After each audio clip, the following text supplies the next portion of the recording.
កម្រងពួងពលខ្ញុំយល់កាលណារំធនចិន្តាប្រាថ្នាចង់បានស្រមើស្រមៃឃើញតែកល្យាន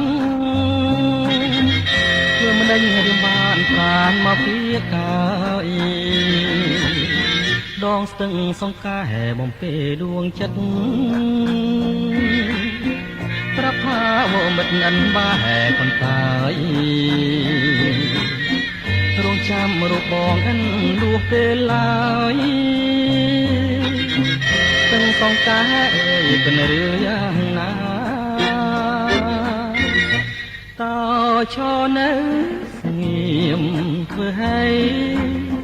អ្នកមិនព្រមស្ដីប្រាប់ពីចិន្តាពិតទេសំដីថាស្រីមេត្តាដូចទាំងស្ទឹងថាស្នេហារូបខ្ញុំពួងផ្កលឲ្យក្លិនហាក់មិនរសាយឲ្យរៀមខលខ្វាយស្ទើរតាហែស្រែកយំពីស្នេហ៍ផតចិនក្លិនក្នុងអារម្មណ៍នឹងហើយហៅខ្ញុំមិនរកទេឡើយ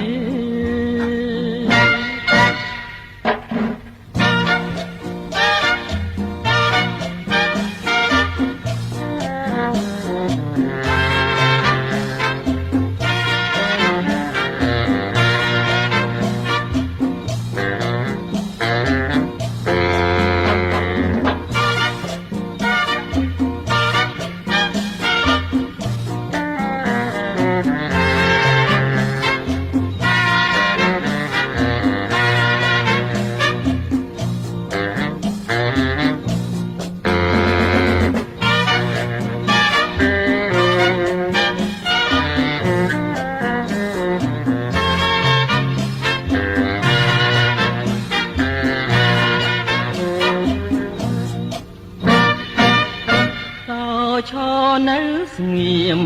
ធ្វើឲ្យអ្នកមិនព្រមស្ដីប្រាប់ពីចិន្តា